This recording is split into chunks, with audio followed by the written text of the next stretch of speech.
runtii waxaan daawadayaasha qiimaha badan meel walba dunida ka joogtaan afur wanaagsan kusoo dhawaada xalqadii lixaad ee taxanaha dhakhtarkii mucjisada ahaa ee loo yaqaana Mukisa Dhaktar. Xalqadii shanaad meeshii joogta ayaan kasii ambaqaadaynaa maadaama xalqadii shanaad aan idiin soo gudbinay falanqaynteedii. Haddaba xalqadii lixaad ayaan halkan kasii ambaqaadi doonaa. Kanaalka daa ku cusubtaa subscribe oo saaro gambaleykan ku dhisi wararka degdeg ugu soo dhacana saaxiibta la wadaag oo share warbixinta dadka like inoo saar wixii comment ama su'aal ka qabto soo comment aan inoo gori waan kaaga soo jawaabina insha Allah. Xalqadii shanaad waxay inoo joogtay Ali nasri oo isla joogaan misna TV-ga daawanayaan. Ali wuu qoslay wuxuu u maleynay in Nasli ay ku faraxsan tahay agjoogkiisa iyo TV-gaas ila daawanaysay. Dhab ahaan way ku faraxsaneyd, laakiin farxadaas ay Nasli faraxsaneyd farxad kale ayaa uga weynay taasoo ah in macni Farmaan ama Ustaad Farmaan uu sheegay in guurkii isagii Isabella ay maqashay waxba kama jiraan oo yahay adeerna ma guursanayo mana isbitaalkan kama tagay iyo dhahay. Nasli midaas ay ka farxaysay maadaama iyada Nasli ah ay jeceshahay Farmaan, laakiin isaga ma oga in Nasli ay jeceshahay jecelkeedana way qarsanaysaa. haddaba xalqadii shanaad sidaas ayuu ku dhamaatay. xalqadii lixaad waxay ka bilaabanaysaa Ali oo isbitaalkii joogo misna gabar yar gargaar degdeg u sameynaya gacanta dhaawac ka soo gaaray. Ali wuxuu ogaanaya gabadhaas inay hooy la'aan soo kortay, kadibna uu qiiroonaya gabadhii ayuu agteeda fadhiisanaya wuxuuna u sheegaya in isaga hooy la'aan aabba la'aan iyo walaal la'aan buu soo koray oo nin dadow iska soo karsaday. ninkaas dadowna cid kale maahan waa Ustaad Caadil oo meesha agoonta lagu kariyo caligii. meeshaas ayuuna Ali kusoo barbaaray ilaa dhammaadkii ugu dambeyntii uu ka noqday dhakhtar oo isbitaalkaas hadduu joogo dhakhtar qalinka ayuu noqday. haddaba gabadhii ayuu sidaas u sheegaya, gabadhii iyo Calina sidaas ay isku fahmi doonaan. muuqaalka xig waxaa lagu tusayaa macallin dhakhtar Tejan oo la kulmay saaxiibtiisa duqad ahayd ama taasoo Isabella eedada u ahayd. Isabella eedadeed waxay Tejan u sheegaysaa in Farmaan iyo Isabella goordhow isguursan doonaan. isaga Tejan rayidii uu ku riyoonay ay ahayd kursiga ugu sare ee Ustaad Caadil halkaas ay ka bixi doonto rayadaasna meesha ku barbari doonto haddii uusan tallaabo degdeg ah qaadin Ustaad Farmaan inuu guurkan ka hor istaago. sidoo kaleetana Ustaad Caadil uu fashil ka rido dhaqaatiirtana ay qalad galaan. sidaas ayay rabaan. Tejan iyo duqdan wada shirayaan, ujeedkoodu waa sidaas. duqda waxay rabtaa isbitaalka inay kala wareegto Isabella, Tejanna wuxuu doonayaa kursiga Ustaad Caadil inuu la wareego. haddaba Tejan waa la dhiirigelinayaa oo duqdii ayaa dhiirigelinaysa, waxay leedahay fadhiga ka kac dhaqaaq samee ayay leedahay. kadibna Tejan wuxuu wacd ku marayaa inuu baaritaan ku sameyn doono faldambiyeed yarna ku raadinayo Farmaan iyo kalkaaliyaashiisa oo dhan dhaqaatiirta isaga la shaqaysay sida Cali, Nasli, Daymar iyo dhammaan kuwa kale oo dhan. kadibna Tejan wuu soo baxayaa wuxuu u wacayaa Farmaan wuxuu leeyahay aniga noloshaada gaarka ma faragashanayo, waqtiga doonto waa guursan kartaa, laakiinse wuxuu leeyahay hadeer howl degdeg ayaynu ku jirnaa, guurkaada dib u dhiga ayuu leeyahay. Farmaan ayaa arrinkaas la yaabay wuxuu leeyahay inteed ka maqashay arrinkan, aniga guur iyo barnaamijkan oo dhan maba soo hadal qaadinay, inteed ka maqashay inteena ka keenta ayuu leeyahay. kadibna Tejan wuxuu leeyahay adiga iyo ku taala dhammaan caawiyaalkaada oo dhan soo shiray, kadibna howlgeli ayuu leeyahay. qalad yar qofkii aan ku arkaana hadhow waan ciqaabi doona ayuu leeyahay. Tejan meesha ayuu isaga tegayaa. haddaba Farmaan ayaa caawiyaashiisa oo dhan isugu yeeri doona oo kale ah Cali, Nasli, Daymar iyo dhammaan kalkaaliyaasho kale. wuxuu leeyahay caaw wax bixi kara ma lahan maadaama dhaqaatiirta markii subaxdii ilaa iyo maqribkii ay wixi jireen qof walban gurigiisa ayuu u hoyin jiray oo jiifan jiray. laakiinse wuxuu leeyahay caawa shaqada markaad dhamaysaan sii jooga isbitaalka, qof bixi kara male, arrin muhiim ayaan ka wada hadlaynaa, aniga xitaa ma baxay waan joogaya ayuu dhahayaa. Farmaan sidaas ayuu dhahayaa. Daymar ayaa ganoo nacaya oo ilan habeenkii nasasho iyo wareeg ayuu rabaa meelahaas inuu iska dalxiiso. wuxuu leeyahay maxay tahay sababtan u joogayna, adiga joog ayaa lagu dhahay, joog ayuu dhahay. ugu dambeyn sidaas ayay wada go'aansanayaan, kulligoodna isbitaalka ayay wada joogayaan. habeenkii markii la gaaro ayagoo sigdii u wada joogaan ayaa isbitaalka taleefaan loo soo diri doonaa. waxaa laleeyahay shil degdeg ayaa dhacay, dhaawacyo badan ayaana lasoo wadaa, meel dab qabsada oo koronto qabsata dad badan ku gubteen ayaa lasoo wada isdiyaaray ayaa la leeyahay. kadibna Farmaan iyo dhaqaatiirta isaga caawinayso dhan isku kulmin doona. wuxuu leeyahay soo labista dharkii gargaarka la soo gashto, qolka saalada gargaarka degdega ayaa la gali doona ayuu leeyahay. wuxuu leeyahay dad badan ayaa lasoo wadaa, heegan hala galo, qof walbana bukaan ayaan ku wareejin doonaa, qofkii qalad galana maanta dhibco ayaan ka xisaabin doonaa ayuu dhahayaa. farmaan wuxuu wacad ku maraya qofkii qalad galo inuu ciqaabi doono si gaar ah wuxuu la hadli doonaa cali wuxuu leeyahay caliyow indhahayga adigay ku saarayeen qalad yar hadda isku gashid iska jir ayuu leeyahay haddaba dadkii dhaawacyada ayaa hal mar soo wada xareen doonaa daymar ayaa laga bilaabi doonaa gabar gubatay oo jirkeedii dhan gubteen ayaa loogu wareejin doonaa waxaa leeyahay dhaqso gargaar deg u samey qol gaar ayaan gabadhii daymar uu kula carari doonaa kadibna nin kale ayaa haddana la imaanaya waxaana lagu wareejin doonaa nasli iyo qof kale ugu dambeynna cali bukaankiisa ayaa soo gali doona waana bukaan lugta ilaa iyo dhaawacyo badan ku yaalo kadibna farmaan wuxuu leeyahay caliyow dhaqso gargaarkaada degdeg howshaadii waa toogtaadii waa ligaara soco samey ayuu leeyahay haweeney ayaana la shaqaynayso farmaan isagana dhankiisa ayuu hoosh ka galayaa cali waa argagaxsan yahay maadaama buuqii dadkii isdhex mara o dhan uu ku argagaxaya cabsidii ayaana soo wajahayso sidii loo qaban jiray ayaa loo qabanaya farmaan dushii sare ayuu ka fiirinaya wuuna la yaaban yahay sababta cali uu taagan yahay inkastoo uu ogyahay xaaladda cali haysata iyo dhibka goonida haysta uu ogyahay uu dareensan yahay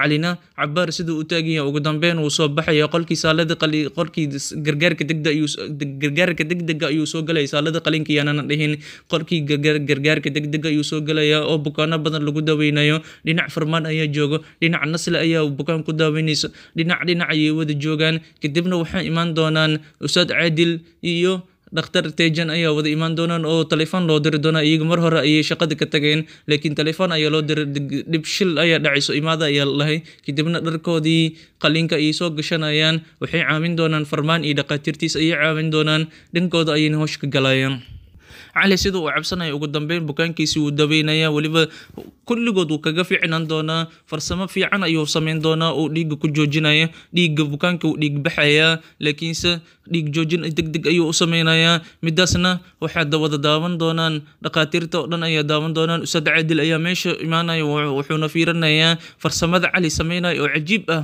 waana dhakhtar aad iyo aad u cajiib badan sidoo kaleetana ustaad farmaan wuu la yaabi doonaa cali farsamaduu sameeyey dhibco weyn ayuuna u qori doonaa wuxuu dhahay dhakhtar walba howsha uu qabto dhibco ayaan u xisaabin doonaa ayuu dhahayay haddaba ustaad farmaa cali howshii uu qabta dhibco badan ayuu siin doonaa laakiinse wejigiisa dhoola cadeen kama muujinayo oo cali farsamadii uu sameeyey wax dhoola cadeen uma muujinayo ustaad farmaa qof gafuurka taagayo oo kaleeta ayuu egyahay dhibco fiican ayuuna cali u qorayaa laakiin waxaan arki doonaa ustaad caadil wuxuu fiirinaya dhanka ustaad farmaa wuxuu la yaabayaa sababta ustaad farmaa weli u xanaaqsan yahay oo cali sidan oo dhan u dadaalayo uusan wejigiisa wax farxad uga muujinaynin kadibna ustaad caadil howshiisa ayuu wadan doonaa farmaa ayaa ustaad caadil u imaan doona maadaama mashiinkii la weynaye wuxuu leeyahay ustaadoo mashiinkii waa la weysan yahay qofkana dhiig ha ka qaadan degdeg ha ugu qadan inaa baxar galna ayaan kaa cabsanayna ayuu leeyahay kadibna ustaad caadil wuxuu dhahayaa howsha qaliinka iyo howsha gargaarka degdega muddo 20 sano ma aanan qabanin oo ma waxaad ka cabsanaysaa inaan aniga wax xaleeyo ayuu leeyahay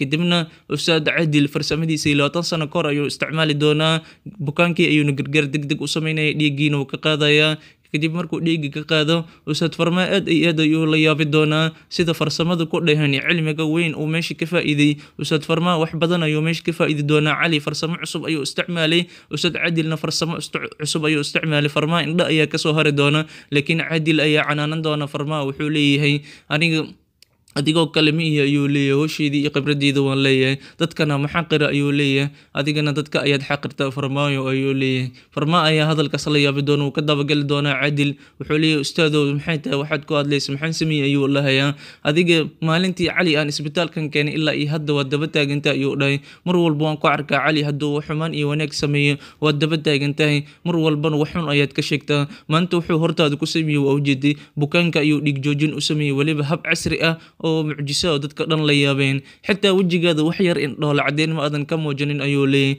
mar walba cali waa nacabta ayuu dhahayaa midaasna kaama filin farmaano ayuu leeyahay meeshan uu iskaga tagay ustaad caadil isagoo farmaa canaantay oo caraysan ayuu meesha ka tagi doonaa kadibna waxaa lagu tusayaa muuqaalka xiga waxaa lagu tusi doonaa ustaad farmaa oo meesha diiwaangelinta jooga bukaankiisii ayuu howsha u dhameeyey kadibna howsha inuu ka taga ayuu doonaya uu isdiiwaangelinayay kadibna waxa uu imaan doonta Isabella oo qaxwo u wada waxay leedahay ustaad farmaa qaxwada cab laakiin farmaa wuu xanaaqsan yahay ilaan wuxuu maqlay iyada iyo ustaad farmaa yaana dhehina ustaad caadil ayay u imaanaysaa qaxwada u wada ustaad caadilna wuu careysan yahay wuxuu ka careysan yahay iidii iyo farmaa guurkoodii ayuu maqlay, midaas ayuu ka qarisa ayuu u careysan yahay. Wuxuu leeyahay qaxwo maro waan baxaya ayuu leeyahay, ileen hadda dhow ayuu soo canantay Ustaad Farmaa. Sidoo kale tan hore wuxuu ogaa guurka Farmaa iyo Isabella oo dhici doona ayuu xurguf noocaas ayuu maqlay. Kadibna Ustaad Cadil wuxuu leeyahay meesha waa isaga tagayaa, aniga aabahaadoo kale ayaad iga dhigatay, guurka adigii Farmaan waad iga qarsata ayuu leeyahay. Midaas ayeen Isabella shalay ayay ku noqonaysaa, way naxaysaa, ileen hadalkii iyo eedadid ku qarsatay, eedadid isbitaalkii oo dhan ayuu hadalkii ku faafay, ileen iyada ay hadalkii qarin weysay oo dadkii oo dhan u sheegtay. Kadibna waxay la kulmi doontaa eedadid, waxay leedahay qof fiican matid, isbitaalkayga iga tag, noloshayda gaarka waa markii ugu horeysay aan sirka ugu qarsaday, sirtiina waad faafisa ayay leedahay, ilaa Ustaad Cadil uu ka gaaray arrinkii. Marka meesha isaga tag ayay leedahay, wajigaad iga qare ayaa dhaysaa. Muuqaalka xiga waxaa loogu tusayaa in Nasli bukaankeedii oo nin ah ayaa la hadli doona. Nasli wuxuu leeyahay xaaskaygii ayaan soo iloobay, xaaskaygii waa laga soo tagay, xaaskaygii meel iigu sheega ayuu leeyahay, iyadana dhaawac ayay ahayd. Kadibna Nasli ayaa isbitaalka xaaska ka baari doonta, markii weysana waxay ogaan doontaa in meeshii shilka uu ka dhacay gabadhii lagu soo iloobay. Kadib Nasli way bixi doontaa iyadoo ambalaasti qaadanayso iyo qof kale ayay wadanaysaa, meeshii ayayna tagaysaa. Ganiish ayay wadan doontaa, iidii Ganiish ayay israaci doonaan, gabadhii ayay soo heli doonaan. Nasli ayaa meesha gargaar degdeg kusoo sameyn doonta, laakiin gargaarkaas degdega qalad weyn ayuu noqon doonaa. Nasli gabadhii ayay madax ka dilaacinaysa, dhiigna ayayna halkaasi kaga shubaysa, dhiig ayana ka imaan doona gabadhii, dhiig baxas oo maskaxda joogta ka gaarta inuu dhiman doonta gabadhaas, sababtoo ah markii dhiiga ka dilaaciso soo badbaadiso soo baxayso isbitaalka keenta. Isbitaalka markay keenta, Cali ayaa arkaya intaysan qolka saalada qaliinka la gelin. Cali markuu arko wuu naxayaa, ileen waa Cali oo qof mucjisa hore ayuu ka fahmaya qofkan inuu nafta ka bixi rabto. Kadibna Cali hadalka ayuu ku dhagaya, ma hadli karo, meesha ayuuna isaga tegi doonaa. Nasli waxaa caawin doona Ustaad Cadil ayaa caawin doona, qolka saalada qaliinka ayaa la geenaya, gabadhii qaliin ayaa lagu sameynayaa. Ustaad Cadil wuxuu manqaskii u dhiibi doonaa. Nasli wuxuu leeyahay adiga ayaa maanta qaliinka sameynaya. Qaliinkii markay sameeyaan marka hore way ku guuleysanayeen, laakiin marka dambe gabadhii wadnaha ayaa istaagaysa si lama filaan ah, naftii ayaana ka bixaysa, daqiiqada yar ayaana u dhiman. Nasli iyo Cadil way niyajabayaan maadaama gabadhii nafta ka bixi rabto, ugu dambeyn gabadhii way geeriyoon doontaa. Sidaas ayayna qolkii saalada qaliinka uga soo bixi doonaan. Dhanka kale Daymar isaga waxaa daba taagan, Tejan ayaa daba taagan oo qaladaad yar ku raadinaya, mar walba uu canaananaya gabadhii uu ku sameeyay, gabadhii gubanaysa.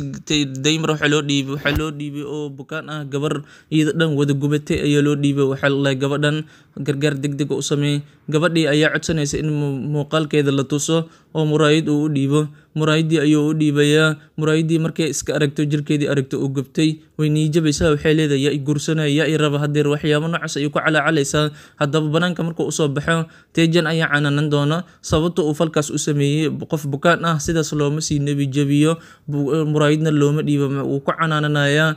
Ileen Tejan wuu necban yahay, Farmaa iyo kalkaaliyaashiisa dhakhtarada la shaqeeyo dhan wuu necban yahay, qalad yar ayuuna ku gaadayaa, wuxuuna rabaa inuu kulligood shaqada ka finisho.